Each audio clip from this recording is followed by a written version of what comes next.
उनके प्रत्येक विधान को केवल स्वीकार करता चला जाए, बस यही साधना है।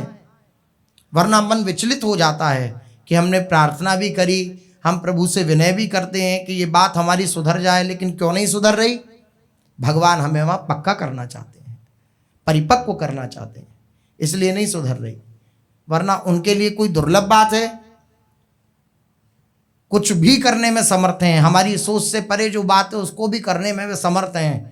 कर्तुम अकर्तुम अन्यथा कर्तुम सर्व समर्थ प्रभु हैं। हमारी सोच भी जहाँ तक नहीं है वह भी कार्य वह करने में समर्थ हैं। तो हमारी छोटी मोटी परेशानियों को, कष्टों को अगर वह नहीं हर रहे हैं, इसके पीछे कारण है। क्या कारण है? भगवान उस परिस्थिति में हमें रखकर हमें परिपक्व कर रहे हैं। हम ऐसे बन जाएं कि डिगे नहीं, विचलित ना हो, उस परिस्थिति में रहकर भी भजन परायण रहें, भगवान की स्मृति से युक्त रहें। इस बात को विचार करके प्रत्येक विधान में उनकी कृपा देखकर कभी उनकी कृपा पर जांच ना करें, कभी ना करें। साधक को चाहिए कि भगवान की कृपा का भरोसा करके वे निश्चिंत रहे। वह अपने मन की कल्पना के अनुसार भगवान की कृपा की जांच करना चाहेगा तो वे कभी भी भगवान की कृपा का रहस्य नहीं समझ सकेगा। अगर हम अपनी कल्पना से कि भगवान ऐसा नहीं करते ऐसा कर देते, ऐसा नहीं करते ऐसा कर देते, अगर ऐसी बात चाहेगा कि भगवान अगर ऐसा लीला कर देते तो मेरा ऐसे सुधार हो जाता, तो हम अगर अपनी बुद्धि लगाएंगे, हम भगवान को सिखाना चाहेंगे, तो फिर ये गलत हो जाएगा। भगवान के विधान में कभी भी टांग नहीं अड़ानी है। परम पूज्य श्री राधा बाबा जी महाराज के वचन, भगवान का प्रत्येक विधान मंगल है, उसको स्वीकार करो। भगवान के विधान में टांग अड़ाओगे तो तुम्हारी टांग टूट जाएगी। भगवान का विधान तो जैसा है वैसा ही रहेगा, इसलिए हम उसको स्वीकार करें। बस जो जो उनका मंगल विधान आ रहा है उसको शर्माते चढ़ाते चलें। आपकी इच्छा ही सर्वोपरि हो श्री ठाकुर जी, ऐसी हृदय में भावना रखें। अपने मन की कल्पना के अनुसार भगवान की कृपा की जांच करना चाहेंगे तो वे कभी भी भगवान की कृपा का रहस्य नहीं समझ पाएंगे। अपनी मन की कल्पना के अनुसार हम चाहेंगे कि कृपा का रहस्य क्या है तो हम नहीं समझ पाएंगे। स्वीकार करने से उनकी कृपा का रहस्य समझ जाएंगे। जोई जोई प्यारो करे सोई मोई भावे, ये बात जब हृदय में धारण कर लेंगे तो उनकी कृपा का रहस्य समझ जाएंगे। भगवान की कृपा का रहस्य जो समझ जाता है वह बादशाह हो जाता है। बाहरी परिस्थिति, कोई भी परिस्थिति, बाहरी क्रिया और बाहरी वस्तु के द्वारा भगवान की कृपा की जांच नहीं हो सकती। कि अगर हमारी परिस्थिति का ऐसे सुधार हो जाता है या ऐसी हमारी परिस्थिति होती तो हम पर भगवान की बहुत कृपा होती। नहीं, कृपा है। हम जिस परिस्थिति में उस परिस्थिति में हम पर कृपा है। ये बात नहीं कि परिस्थिति गम्य है कृपा, कि ऐसी परिस्थिति होगी तभी हम माने कि हमारे ऊपर कृपा है, अन्यथा नहीं। नहीं, हम जिस परिस्थिति में हैं उस परिस्थिति में हम कृपा का अनुभव कर सकते हैं। बाहरी परिस्थिति, बाहरी क्रिया और बाहरी वस्तु के द्वारा भगवान की कृपा की जांच नहीं हो सकती है। ये वस्तु मिल जाती तो भगवान की बहुत कृपा है। जैसे मुख से निकल जाता है कई बार कि देखो वो तो इतना ऐश्वर्य है उन पे तो भगवान की कृपा है। ये कृपा का स्वरूप है क्या? ये कृपा का स्वरूप थोड़ी है। लौकिक पारलौकिक भोगों को मिल जाना ये कृपा का स्वरूप थोड़ी है। वस्तु से कृपा की जांच थोड़ी होती है कि ये वस्तु मिल गई तो हम ऊपर कृपा है। नहीं, कृपा अहेतुकी होती है, बिना हेतु के होती है। वो सब पर है, बराबर है। बस उस कृपा का वर्ण जो करता है उसको उस कृपा का अनुभव होता है, इतनी शर्त है। इसलिए बाहरी परिस्थिति, बाहरी क्रिया, बाहरी वस्तु से हम भगवान की कृपा की जांच ना करें। यह तो हृदय की वस्तु है। हृदय ही भगवान की कृपा की अनुभूति कर सकता है। बाहरी कोई क्रिया प्रतिक्रिया कोई परिस्थिति, कोई वस्तु कृपा का अनुभव नहीं करा सकती। हृदय ही भगवान की कृपा का अनुभव करा सकता है। श्री हरिवंश प्रमाण मनम, अपना मन ही प्रमाण होता है कि हम पर कृपा है कि नहीं। कृपा का जो वर्णन करता है उस पर निश्चित कृपा होती है, उसे अनुभव में आता है कि मुझ पर अत्यंत कृपा है। भगवान की कृपा पर यदि हम विश्वास करें तो स्वयं भगवान आकर हमें अपने साथ अपने धाम में ले जाएंगे। कितनी बड़ी बात है। अगर कृपा पर विश्वास हो जाए, कृपा का आश्रय हो जाए, कृपा का भरोसा हो जाए, तो भगवान स्वयं आएंगे और उस कृपा आश्रित उपासक को अपने साथ अपने निज धाम ले जाएंगे। हमें उनके पास जाना ना पड़े, भगवान स्वयं आए और कृपा आश्रित उपासक को अपने साथ हाथ पकड़कर निज धाम में ले जाएं। ऐसा कृपा का आश्रय है। जो कमी हो रही है वह विश्वास की है। हमें कृपा पर विश्वास नहीं है, तभी कमी हो रही है। अन्यथा जो कृपा के आश्रित है, कृपा का आश्रय लिए हुए है, ऐसा हो ही नहीं सकता कि वह कभी दुखित रहे, क्लेशित रहे, चिंतित रहे। नहीं, उसको तो स्वयं प्रभु आते हैं और अपने निजधाम का दर्शन कराते हैं, जो कृपा के आश्रित होता है। हम लोक में देखते हैं, बुद्धिमती एवं स्नेही माँ बच्चे का सारा काम स्वयं करती हैं, सुचारू रूप से करती हैं। बच्चा आग की ओर झांकता है तो उसकी चिंता माँ करती है, क्योंकि वे माँ पर निर्भर है। जो उपासक कृपा पर निर्भर हो जाता है उसकी रक्षा प्रभु ऐसे करते हैं जैसे माँ अपने बालक की रक्षा करती है। बालक माँ पर निर्भर है। बालक को जब माँ देखेगी कि आग की तरफ जा रहा है तो माँ के निर्भर होने के कारण माँ दौड़ेगी और उस बालक की रक्षा करेगी। अब सोचिए, अनंत अनंत माताओं के हृदय का वात्सल्य जिन भगवान के हृदय वात्सल्य समुद्र के एक बूंद के बराबर भी नहीं है, वे भगवान के हमें कभी भूल सकते हैं? माँ के हृदय में कितना वात्सल्य है। अनंत अनंत वात्सल्य समुद्र प्रभु के बूंद के बराबर भी वात्सल्य माँ के हृदय में नहीं है, फिर भी वात्सल्यमयी माँ कही जाती हैं। इस लोक में सबसे ज्यादा वात्सल्यमयी कौन?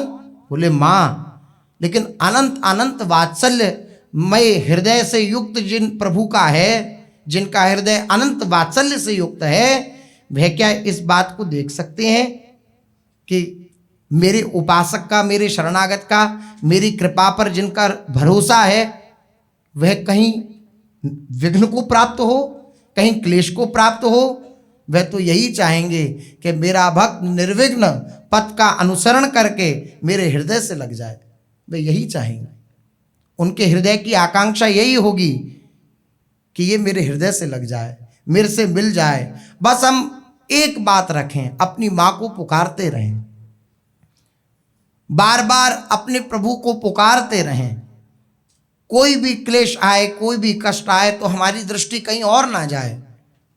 जो कृपा के आश्रित उपासक होता है उसकी ऐसी स्थिति होती है, वह केवल और केवल अपनी माँ की तरफ देखता है, वह केवल और केवल अपने प्रभु को देखता है। जैसे बालक माँ की तरफ, ऐसे वह उपासक प्रभु की तरफ देखता है कि प्रभु कब कौन सा विधान कर रहे हैं, परम मंगलमय है, मैं बस उनको पुकारूंगा, बस उनके कृपा के आश्रित होकर बस उनका बन के रहूंगा। बस ये बात होती है। चलते हैं देववन में। अद्भुत सुख श्री महाप्रभु जी, श्री व्यासनंदन जी और श्री तारा रानी जी के समक्ष अद्भुत सुख विलसन कर रहे हैं, सुखमयी लीला कर रहे हैं। और अनंत अनंत उपासक जो उनकी शरण में आ रहे हैं, उन सब के प्रति वात्सल्य रखकर हृदय में और उनके अनुसार उन्हें उपदेश कर रहे हैं। और फिर अब निज धर्म आपनों कहत, अपना निज धर्म श्री राधा जुग चरण निवास, जिस धर्म का आश्रय श्री लाडली जू के युगल चरणार बिंद हैं, उस धर्म का उपदेश कर रहे हैं। उस धर्म की प्राप्ति कैसे होती है, उस बात को वह अपने निज शरणागत जनों को बतला रहे हैं श्री महाप्रभु जी। कैसी निज धर्म के उपासक की रहनी होती है, कैसे लाडली जू के चरणों के आश्रित जन के उपासक की रहनी होती है। कह रहे हैं, उच्छिष्टामृत भुक्तवैव चरितम शृण्वंस्तवैव स्मरन् पादाम्भोज रजस्तवैव विचरन् कुञ्जांस्तवैवालयान् गायन् दिव्यगुणांस्तवैव रसदे पश्यंस्तवैवाकृतिं श्रीराधे तनुवाङ्मनोभिरमलैः सोहम तवैवाश्रितः। कैसा उस उपासक का जीवन होता है, कैसे वह जीता है? बोले श्री प्यारी जी के ही अमृत तुल्य उच्छिष्ट को वह ग्रहण करता है। क्या पाता है? केवल प्यारी जी का महाप्रसाद, प्यारी जी का उच्छिष्ट। नाभाजी कह रहे हैं सर्वस्व महाप्रसाद प्रसिद्धता के अधिकारी। महाप्रभु जी के जीवन में सर्वस्व था महाप्रसाद। महाप्रसाद की अनंत अनंत महिमा श्री महाप्रभु जी ने गाई। कैसे उपासक जीता है? उनका उच्छिष्टामृत प्राप्त करके। श्री जो भी पाएगा वे बिना भोग लगाए नहीं, अमनिया वस्तु का उपयोग नहीं करता उपासक। जो लाडली जी के चरणाश्रित है, कोई भी वस्तु पदार्थ उसके पास आएगा तो वो श्री जी के निमित्त श्री जी को भोग पधराएगा, श्री जी को समर्पित करेगा, तब वे ग्रहण करेगा। ऐसा नहीं कि सीधा। श्री राधा वल्लभ लाल को रुचि सो जेवावहु नेत सो जूठन ले पाइए और नानहु चेत रे मन लागत भोग जब कीजे तब न विचारी सब प्रसाद ले पाइए ब्योरो भेद निवारी। आपने स्व आराध्य देव के महाप्रसाद की महत महिमा सम्यक रूप से समझी और उसे अपना सर्वस्व स्वीकार किया। आपने इस दुर्लभ रसरीति महामाधुर्य रस के रसाभिलाषी उपासकों को आज्ञा की कि वे किसी भी प्रकार के विधि निषेध आदि का विचार न करके अपने इष्ट का महाप्रसाद ग्रहण करें। कोई भी तिथि हो, कोई भी वार हो, लेकिन प्रसाद कभी अन्न नहीं होता। प्रसाद में अन्न बुद्धि नहीं, प्रसाद केवल प्रसाद होता है। ऐसा नहीं कि अमुक तिथि पर वह अन्न है और अन्य तिथियों पर वह प्रसाद हो जाएगा, ऐसा नहीं है। प्रसाद प्रसाद है, किसी भी तिथि में हो वह प्रसाद है। इसलिए किसी भी विधि निषेध का ध्यान न धरकर केवल प्रसाद को ग्रहण करना, ये महाप्रभु जी की आज्ञा है। ये भाव उसमें न रखना कि आज अन्न नहीं पाया जाता तो हम प्रसाद नहीं पाएंगे, इसमें अन्न है। प्रसाद केवल प्रसाद है, उसको सर्वकाल में ग्रहण करना उचित है। भाग्यशाली जनों के हृदय में ऐसी निष्ठा होती है। वे संसार में जन्म मरण का कारण बनने वाले, अर्थात संसार में मनुष्य का बार बार जन्म और मरण कराने वाले अविद्या रूप जाति पाति कुल धर्म कर्म व्रतों का त्याग कर विधि निषेध की श्रृंखला जंजीरों को पूर्ण रूपेण तोड़ डाले। अपने इष्ट के नाम स्मरण, इष्ट की परिचर्या और उनके केली रस से युक्त वाणियों के अनुशीलन में तत्पर रहे। इस प्रकार से अपना जीवन सफल बनावे और अनाथों के नाथ और सर्वसम्मत श्री प्रिया प्रीतम के मधुर यश नाम रूप लीला माधुरी का सदैव कथन श्रवण करता रहे और उनका उच्छिष्टामृत पाए। कैसा जीवन होता है? श्री प्रियाजू की उच्छिष्ट प्रसादी वह पाता है, झूठन ग्रहण करता है और उनके ही चरित्रों को सुनता है।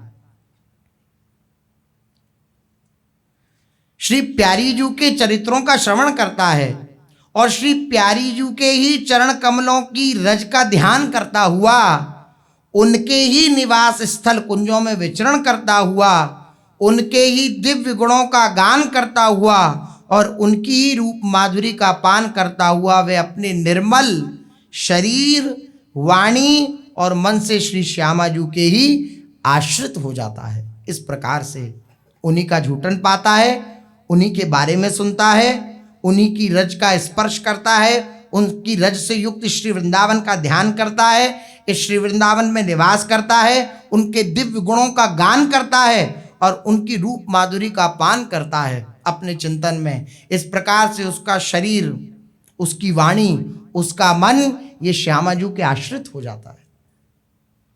ये उपासक जनों को महाप्रभु जी ने बतलाया। गाथ विमल गुण गान कथ जस श्रवण अगाधा, नाथ अनाथ हित समर्थ मोहन श्री राधा। लीला गायन से परम निर्मल हो चुका उपासक का मन सहज ही नित्य विहार रस का आस्वादन करने लग जाता है। इस प्रकार श्री हिताचार्य चरण के उपदेशों से रसमय वचनों को सुनकर शरणागत रस पिपासु जनों का हृदय द्रवीभूत रस से सराबोर हो गया और उन्होंने परात्पर तत्व प्रेम के अद्वय युगल वपु श्री श्यामा श्याम की रस भक्ति प्राप्त की। जो उपासक अवतार समूहों की अत्यंत सुदृढ़ता के साथ अपना उपासना पद्धति में लगे हुए थे, वे तत्कालीन उपासक गण भी आपके कृपा प्रसाद से वन विहार रस का पान करते ही तेऊ उमग तजत मर्यादा वन विहार रस पिए। उमग कर अपनी मर्यादा छोड़कर श्री राधा चरणारविंद का अनन्य व्रत धारण करके रसोपासना में संलग्न हो गए। ऐसा प्रभाव हुआ महाप्रभु जी की वाणी का। भक्ति विस्तरी दिन दिन ऐसे, रवि की किरण हरे तम जैसे। तात भवन में संपत्ति घनी, मन क्रम वच सो प्रभु की गनी। जननी जनक सुखित अस भये, प्रभु उत्सव साजे नित नये। अगणित जनपथ भक्ति लगाए, जगत नींद सोवत जु जगाए। ते सब भये भक्ति थिर थम्बन, जुगल चरित रति दृढ़ अवलंबन। आगम निगम पुराण निसार, सुमति शोध की और रस उद्धार। जिस प्रकार सूर्य की किरणें अंधकार का नाश करती हैं, ऐसे ही श्री महाप्रभु जी ने भक्ति का विस्तार करके माया तम का नाश कर दिया। माया रूपी अंधकार का, उस अविद्या का नाश कर दिया श्री महाप्रभु जी ने। बादशाह के राजगुरु होने के कारण पिताजी के यहाँ बहुत संपत्ति थी, पर श्री हितजू उसे मन क्रम और वचन से प्रभु की मानते थे कि मेरी नहीं है, ये श्री राधा मोहन जी की है, श्री नवरंगी लाल जी की संपत्ति है, हमारी नहीं है। और नित्य नए उत्सवों की रचना कर प्रभु की सेवा में ही उसे व्यय करते। नित्य उत्सव हो रहे हैं, कभी झूलन लीला, कभी शरद लीला, कभी होली लीला, कभी नौका विहार लीला, कभी दिव्य दिव्य लीलाएं प्रियालाल की। प्रियालाल को लाड़ लड़ाते, सुंदर भोग पधराते और उस सुंदर प्रसाद को सबको वितरण करते। और श्री महाप्रभु जी संतों की सेवा करते। श्री राधा मोहन जी श्री नवरंगी लाल जी का भोग पधराते और संतों की सेवा करते, संतों के भंडारे करते, सारी संपत्ति को इसी में व्यय करते श्री महाप्रभु जी, क्योंकि जिनकी संपत्ति है उन्हीं की सेवा कार्य में लगनी उचित है। ऐसा भाव श्री महाप्रभु जी का।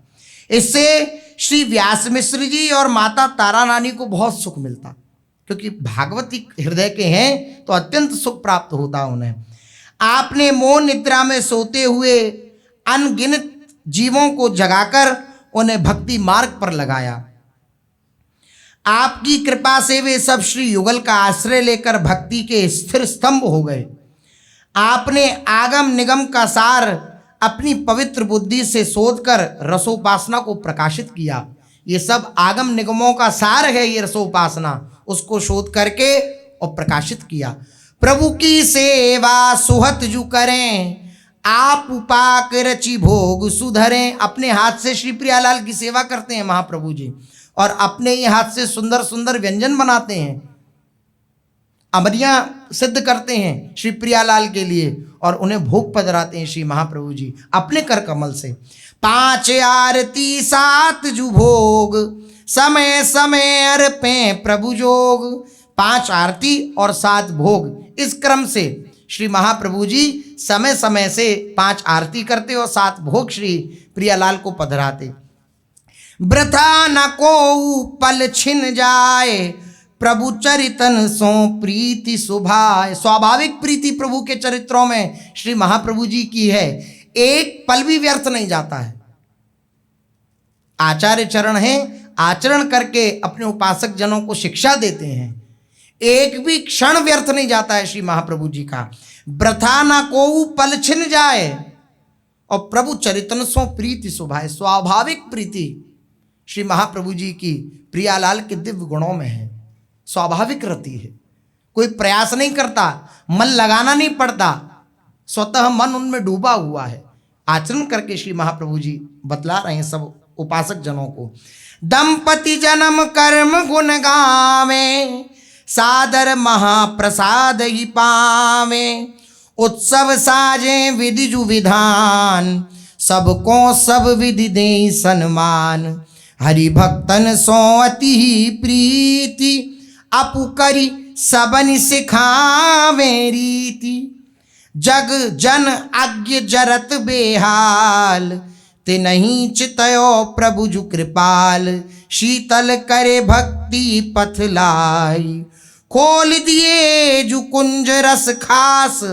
हित दत प्रापति जुगल उपास, ऐसो को उदार जग वियो। दुर्लभ हो सो सुलभ कियो। एक पल या एक क्षण भी व्यर्थ नष्ट नहीं करते, सहज प्रभु के गुणानुवाद में प्रीति करते हैं श्री महाप्रभु जी। श्री श्यामा श्याम की रसमयी लीलाओं का गान करते हैं, सादर महाप्रसाद को ग्रहण करते हैं और निज रस रीति के अनुसार विधि विधान पूर्वक उत्सव करते हैं एवं सबको यथा योग्य सम्मान देते हैं श्री महाप्रभु जी। भगवान के भक्तों से आपकी विशेष प्रीति है। जो भगवान के निज जन हैं उनसे अत्यंत प्रीति है। आप स्वयं उनकी सेवा कर दूसरों को भी शिक्षा देते हैं। संतों की सेवा करते हैं और दूसरों को ही शिक्षा देते हैं कि श्याम श्यामापद कमल संगी सिरनायो। जो राधा वल्लभ लाल का भजन करने वाले हैं, श्याम श्यामा का भजन करने वाले हैं, उनका भजन करो, उनकी सेवा करो, यही सर्वोपरि धर्म है। तभी तुम्हें प्रियालाल के प्रति प्रेम जागृत होगा हृदय में। ऐसा महाप्रभु जी स्वयं करके उन संतों की सेवा और शिक्षा देते। सब लोग त्रितापों की ज्वाला से जल रहे थे, बहुत बुरी अवस्था में थे। श्रीहित महाप्रभु ने उन सब पर कृपा करी, भक्ति मार्ग में लगाया, उनके हृदय को शीतल किया, उन्हें प्रभु का साक्षात्कार करा दिया। जो शरण में आए उनके सामने कुंज रस के द्वार खोल दिए श्री महाप्रभु जी ने।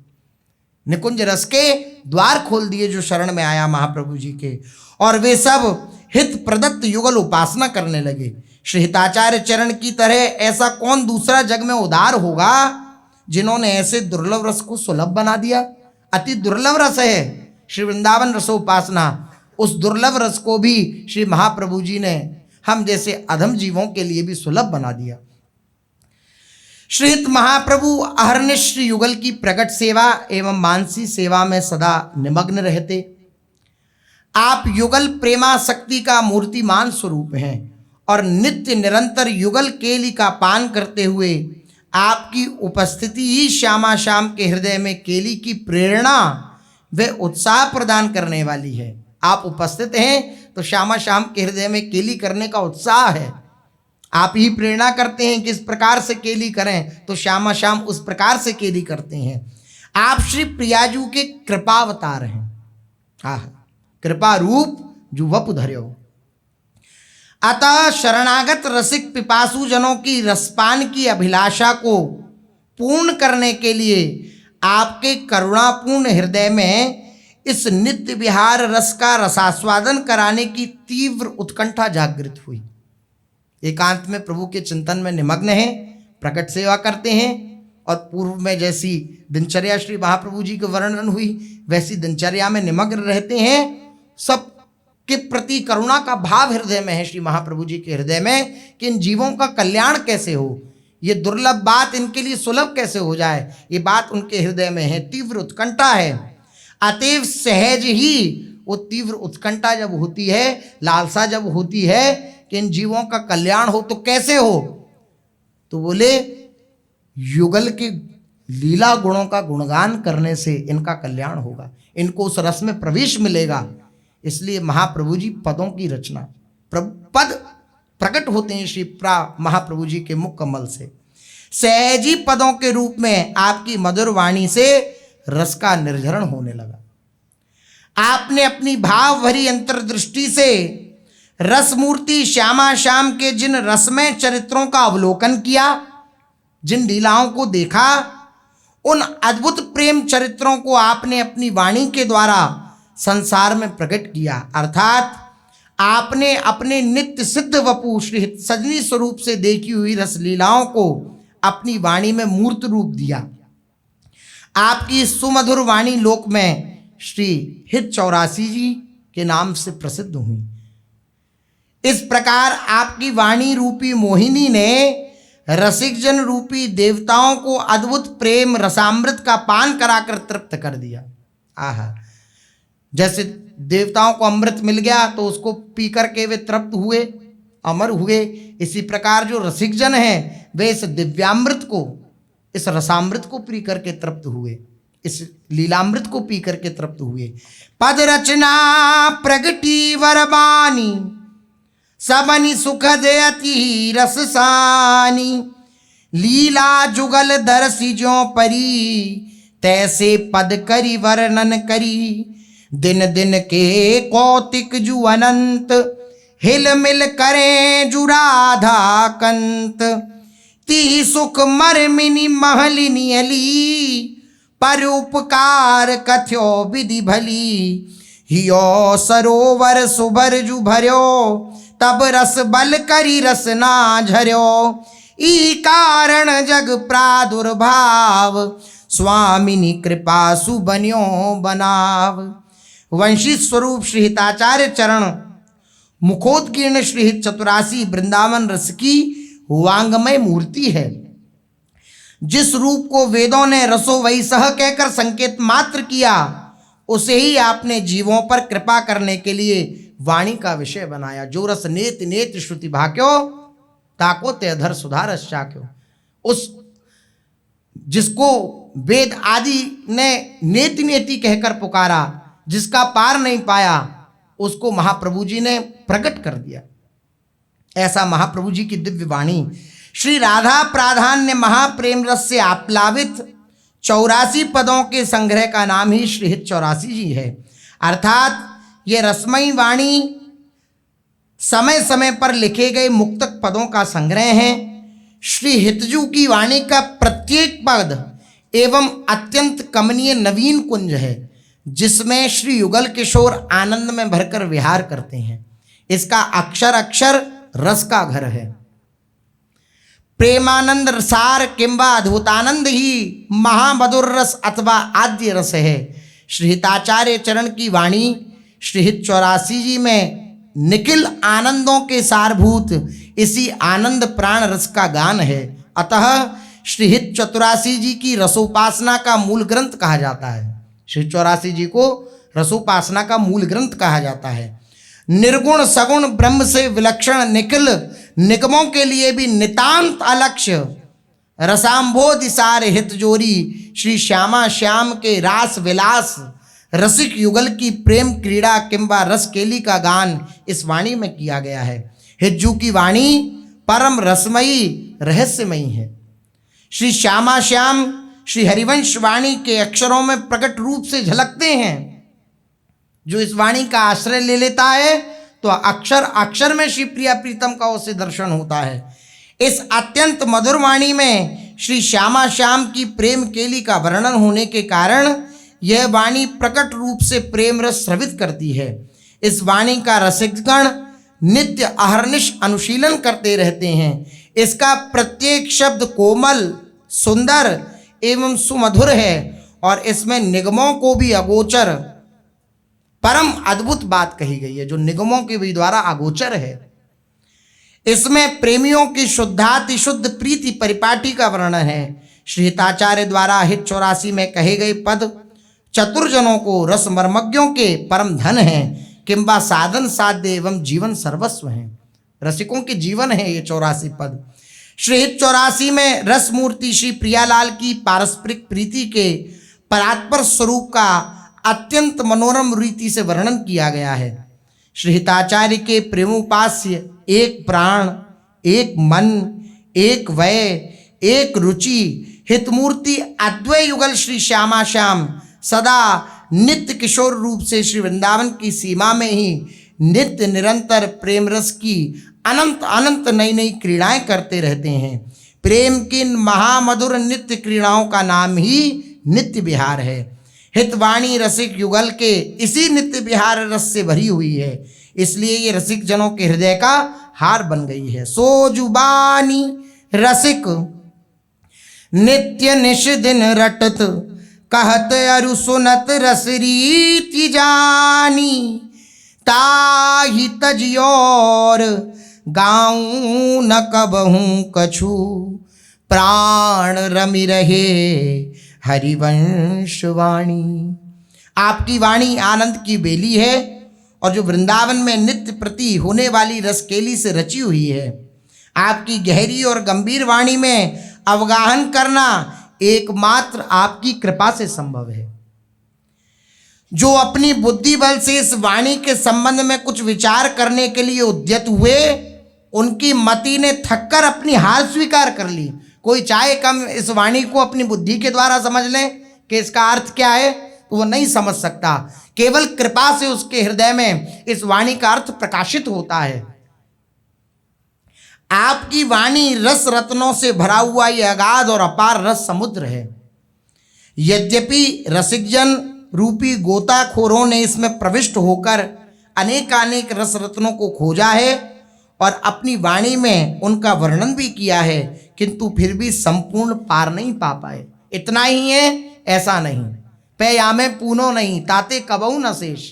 प्रेम का स्वरूप ही है अपूर्ण, वह कभी पूर्णता का अनुभव नहीं करने देता है, क्योंकि नित्य नवायमान है, नित्य वर्धनशील है, तो कभी उस उपासक को पूर्णता का अनुभव नहीं होता। उनकी लीला, उनकी नाम, उनके गुणों में, उनके चरित्रों में, उनकी लीला गुणानुवाद में उसको नित्य नवायमान सुख की प्रतीति होती है। कभी वह तृप्त नहीं होता, हमेशा तृषा युक्त बना रहता है, प्यासा बना रहता है। इसलिए बहुत से रसिक महापुरुषों ने इसमें गोता लगाया और दिव्य दिव्य मणियां निकाली भी, लेकिन पार नहीं पा पाए संपूर्ण, क्योंकि यह अथाह समुद्र है।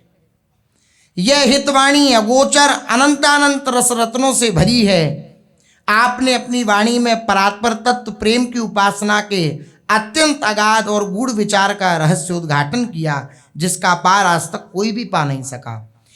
इसी ग्रंथ के आधार पर ही परवर्ती रसिक महापुरुषों ने प्रेम तत्व को हृदयंगम किया। इस ग्रंथ के 84 पदों में श्री हितजू ने ब्रजभाषा का समस्त माधुर्य उड़ेल दिया। श्री हरिवंशवाणी श्री हित चतुरासी जी के गायन का सीधा फल है। नित्य विहारी श्री श्यामा श्याम की उस अद्भुत महाप्रेम का अनुभव, जो नित्य श्री हित चौरासी जी का गायन करता है तो उसको क्या अनुभव में आता है? श्यामा श्याम का दिव्य महाप्रेम रस, जो सहचरी भाव की प्राप्ति कराने वाला है, जो श्री प्रिया प्रीतम के श्री चरणों में अद्भुत अपनापन करवाने वाला है। वह दिव्य महाप्रेम रस प्रकट हो जाता है जो हितवाणी का आश्रय लेता है, श्री हित चौरासी जी का आश्रय लेता है। पूर्ण श्रद्धा विश्वास के साथ भावपूर्ण 24 घंटे में एक बार भी श्री हित चौरासी जी का जो पाठ कर लेता है, तो इतने से ही आपको वह वस्तु प्राप्त हो जाएगी जो किसी साधन से नहीं होती प्राप्त, और किसी साधन से जो वह दिव्य वस्तु प्राप्त नहीं हो सकती। केवल 24 घंटे में एक बार संपूर्ण 84 पदों का गायन कर लिया श्री महाप्रभु जी के द्वारा जो प्रणीत हैं श्री हित चौरासी जी का, तो उस प्रेम वस्तु की प्राप्ति हो जाएगी जो सुदुर्लभ है। आपका जीवन कृत्य कृत्य हो जाएगा 24 घंटे में एक बार अगर पाठ कर लिया तो, क्योंकि इस वाणी में प्रियालाल के प्रेम रस की अंतरंग लीलाओं का वर्णन है। हित चतुरासी जी अपार अनंत प्रेम रस का समुद्र हैं। भले ही आप चतुरासी जी के भावों से अपरिचित हों, अर्थात चतुरासी जी का अर्थ क्या है इस बात समझ में ना आता हो, भाव नहीं बनता हो, इससे आपको कोई मतलब नहीं रखना है। आप बिना समझे ही इसका केवल गायन करें, इसका परिणाम होगा महाप्रेम रस की प्राप्ति। फिर जब चतुरासी जी की कृपा होगी तो इसमें ऐसा स्वाद मिलेगा कि चतुरासी जी आपका प्राण जीवन सर्वस्व हो जाएंगे, ऐसा गुरुजन कहते हैं। यदि आप अभी अपनी बुद्धि से जानने का प्रयास करेंगे कि इसमें कैसा स्वाद मिलता है, तो ये अवर्णनीय है। इसमें जो डूबा है वही यत् किंचित जान पाया है, और कोई नहीं जान सकता। श्री 84 जी जिस पर कृपा कर दें, महाप्रभु जी जिस पर कृपा कर दें, गुरुदेव जिस पर कृपा कर दें, वही इसके रहस्य को समझ सकता है।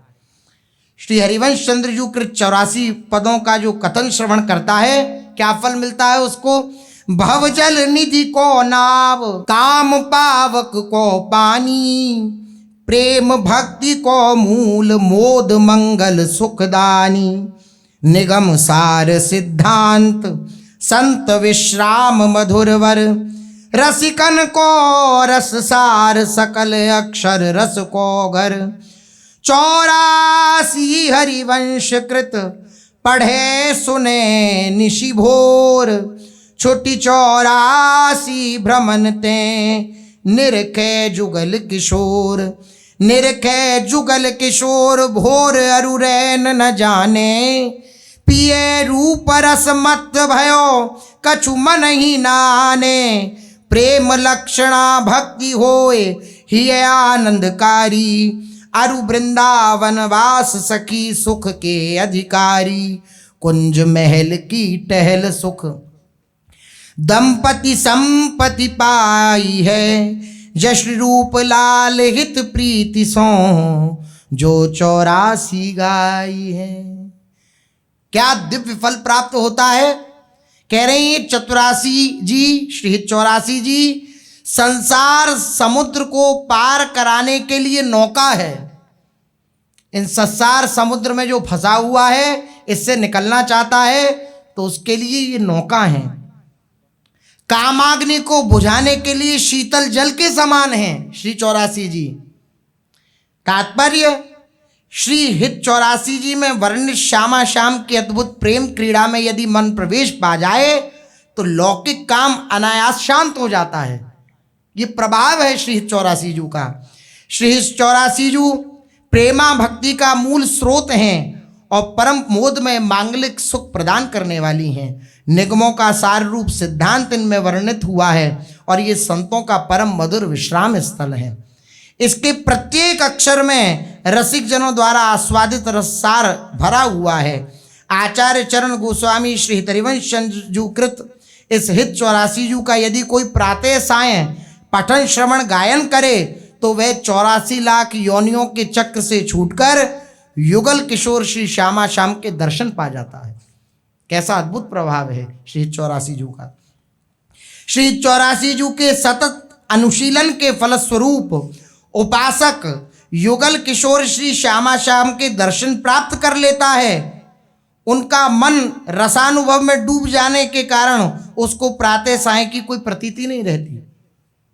निरखे जुगल किशोर भोर अरु रैन न जाने, उसे प्रतीति नहीं होती, पता नहीं कछु रात दिवस का, पता नहीं कब संध्या भोर, ये प्रतीति नहीं रहती उसे, जिसका चित्त श्री हितवाणी में निमग्न हो जाता है।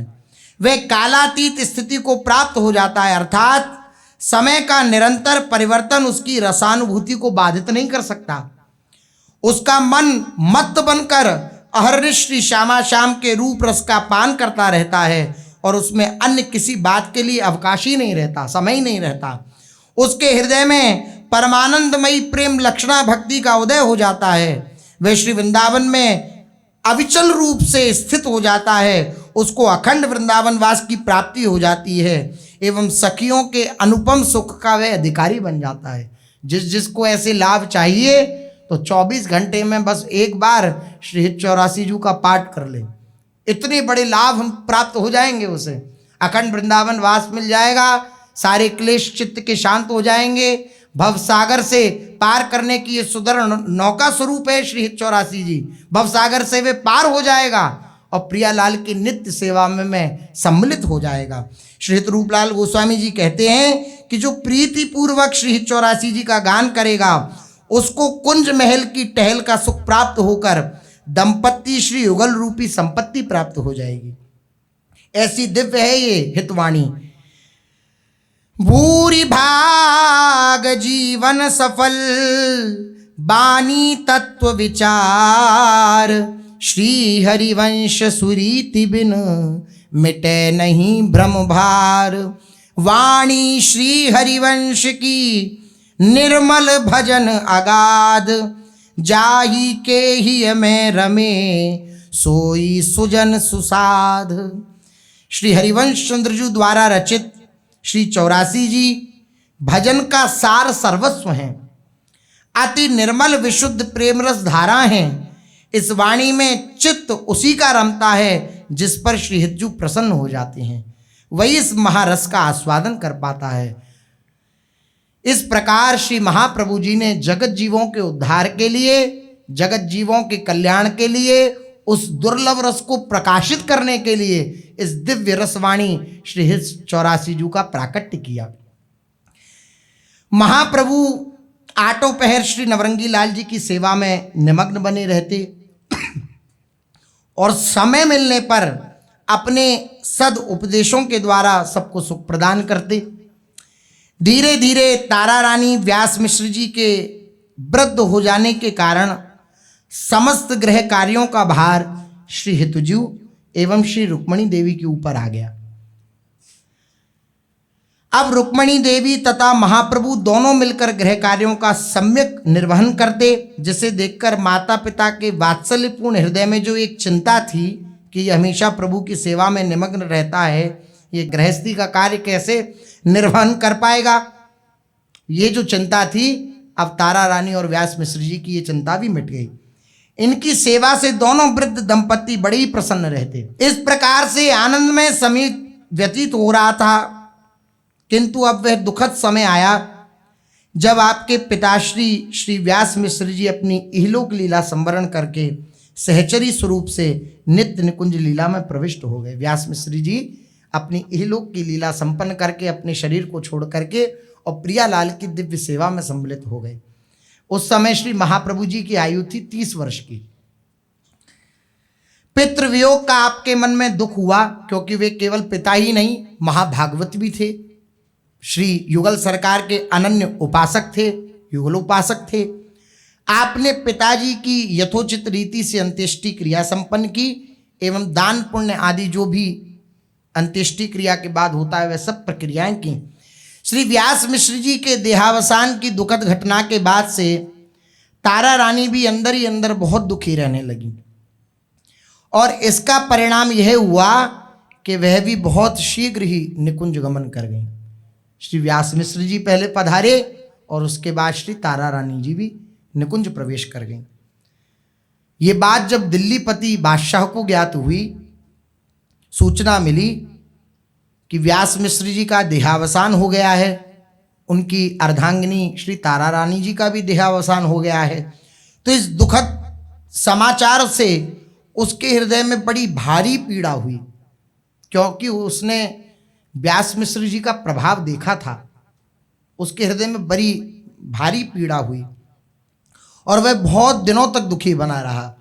तब एक दिन उसके सभासदों ने बादशाह से कहा, जब देखा कि बहुत दुखी हैं, जिस गद्दी पर विराजमान किया था राजगुरु की गद्दी पर, वहाँ पर कोई विराजमान नहीं है और इस कारण बादशाह दुखी रहते हैं, तो जो सभासद थे उन्होंने बादशाह से कहा कि महाराज, श्री व्यास मिश्र जी के इकलौते पुत्र हैं श्री हरिवंश चंद्रजू, वे अपने पिता से भी बढ़कर तेजस्वी हैं, विद्वत वर हैं, सिद्ध पुरुष हैं, ऐसी उनकी ख्याति है।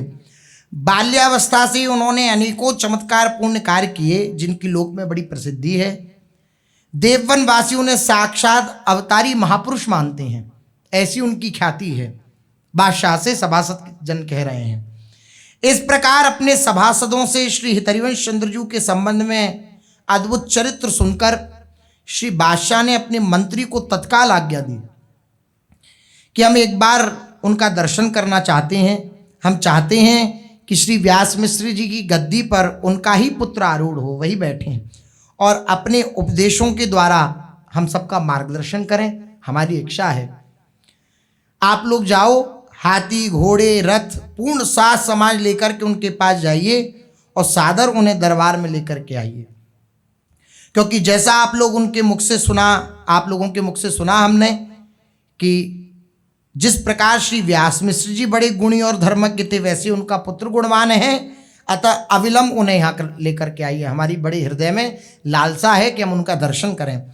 इस प्रकार श्री व्यास मिश्र जी के गुजर जाने के दुख से अत्यंत दुखी बादशाह ने अपने मंत्री को देववन भेजा। नृप आज्ञा को शीस धर मंत्री चलो हर्षाय, हमहु हित दर्शन करव अपने भाग सराय। मंत्री पहुँचे व्यास ही, वाहन रथ सब करे किनारे, ले भेट गयो मंदिर माही, हितजू को देखो तहनाई। तब ही अनुचर खबर सुनाई, बिनती कर लाए पधराई। मंत्री उठ प्रणाम तब कीनी, नृप की भेंट आगे धर दीनी। बादशाह की आज्ञा को शिरोधार्य किया और मंत्री और कुछ सैनिक हाथी घोड़ा आदि और सुंदर सुंदर सामग्री उन्हें भेंट करने के लिए प्रसन्न चित्त होकर, अत्यंत प्रसन्न चित्त हैं, और संपूर्ण साज समाज के साथ देवन को वे चल दिए।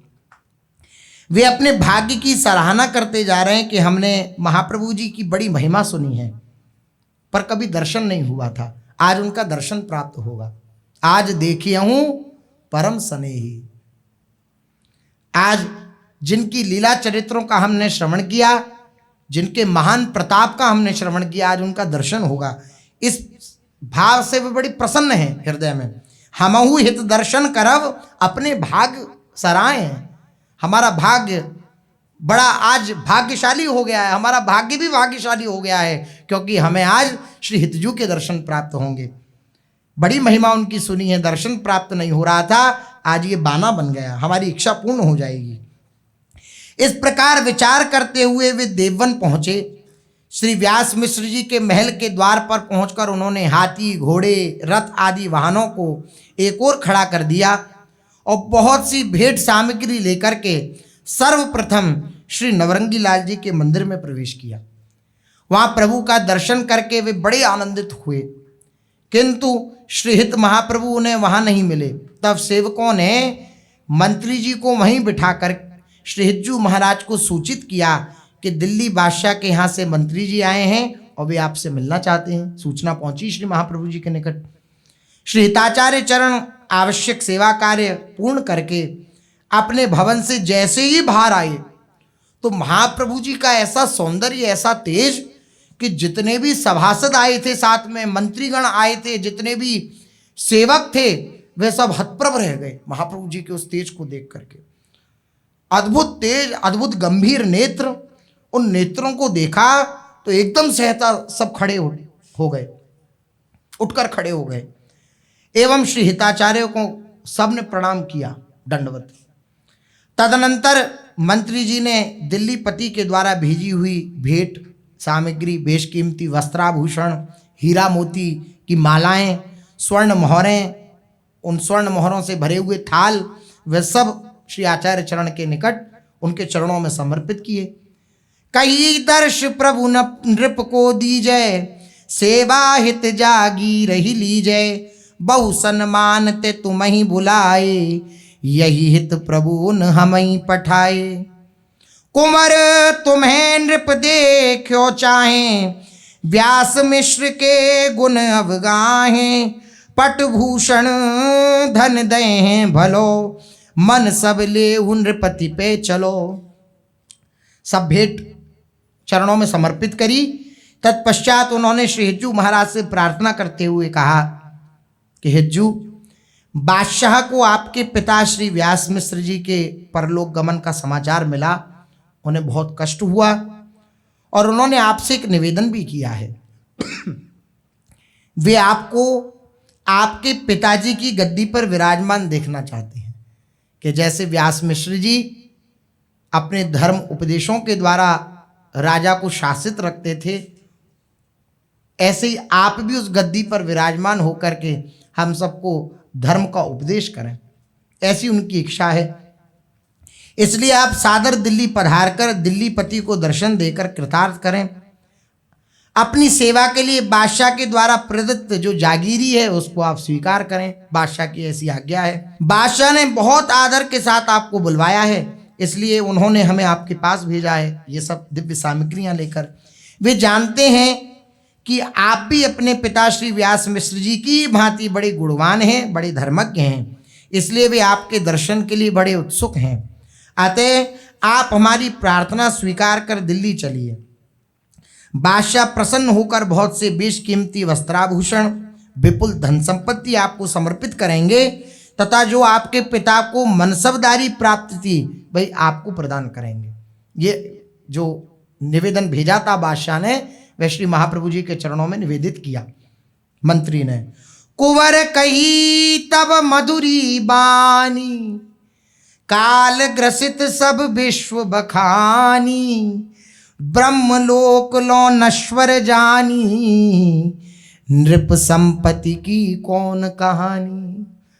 महाप्रभु जी के हृदय में विचार आया, अंतर मन में, कि बादशाह की सेवा में अगर उधर चले गए उसको उपदेश करने, तो जो हमारा आगे का कार्य है वह कैसे संपन्न होगा। इसलिए महाप्रभु जी ने अपने दिव्य तेजस्वी वाणी से उस मंत्री को संबोधित किया।